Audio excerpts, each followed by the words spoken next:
When we made it to the main road, we saw the first truck rolling in. In the sticky air, I could taste the diesel on my tongue. No matter what Mama said, my heart hummed along with those trucks, about 100 beats per minute. That man has blood on his head, I said, worried about a soldier leaning on the edge of the truck bed. His eyes were closed, like he was in silent conversation with himself, or maybe God, and he wore a red-soaked bandage.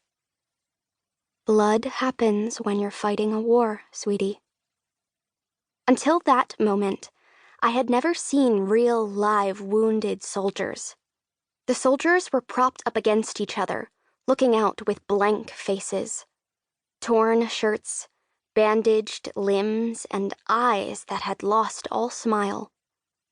Folks from town rushed out to throw fruit to them. A coconut struck one man in the stomach, and he slumped over. I wanted to help, but there was nothing I could do. My eyes followed him until the truck went out of sight. But even then, the funny feeling in my stomach stayed.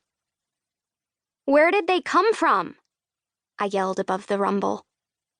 Mama seemed lost in her own thoughts, her big blue eyes glossy. Hilo, probably. But before that, who knows? In the distance, I could see that the convoy continued on through town, past the school, the bank, the post office, following the late afternoon sun. The last 3 trucks turned up the road toward Honoka'a School, where we live. I imagined a whole new wave of war happening, and this scared the gobbledygook out of me. By now, we were used to blackouts and air raid drills. If they could so much as see the burner from your kitchen stove, you were in trouble. Big trouble, like they would arrest you and haul you off to jail, maybe forever. Saving metal scraps was also important. I used to rummage around school for any old paper clips, or nails, or tacks. You could turn them in for ration tickets. Rumors swirled around town, too. Hilo will be taken over soon by the Japanese. Midway is the next target. So-and-so is a Japanese spy. Everyone was affected. Where are they going? I wanted to know. Mama shrugged. I don't know, but we'll find out. In Honoka'a, if you really wanted to know something, all you had to do was ask Miss Irene Ferreira, the telephone operator. Why was it that some people had names that had to be said together?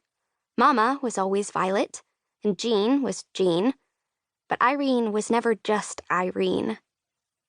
She swore she never listened in, and still, somehow, secrets leaked and stories spread. Even though the military took over the phones after Pearl Harbor, for some reason, they let her stay on. Once the endless line of trucks passed, we walked across the street to the small red house where she worked. Irene Ferreira sat amid wires and plugs. She wore a headset that made her look very official. Any idea what this convoy is about? Mama said. Irene pinched her plump lips together and shook her head. Mum's the word. You know how the military is. Come on. You must have heard something. Irene Ferreira looked behind Mama and me, and then stood to peer outside the dusty windows. I hear they're building a base in Waimea town. Marines. Technically, Waimea wasn't a town. It was more a ranch with a handful of wooden houses and stores sprung up around it. A cold and windy place full of Hawaiian cowboys and more grass than you'd know what to do with. Why our school? Mama said. Irene didn't answer. Is there something we don't know? That got my attention. If the island was filling up with soldiers, did that mean we were going to be attacked? I have my own bunny suit, which is a dumb name for a gas.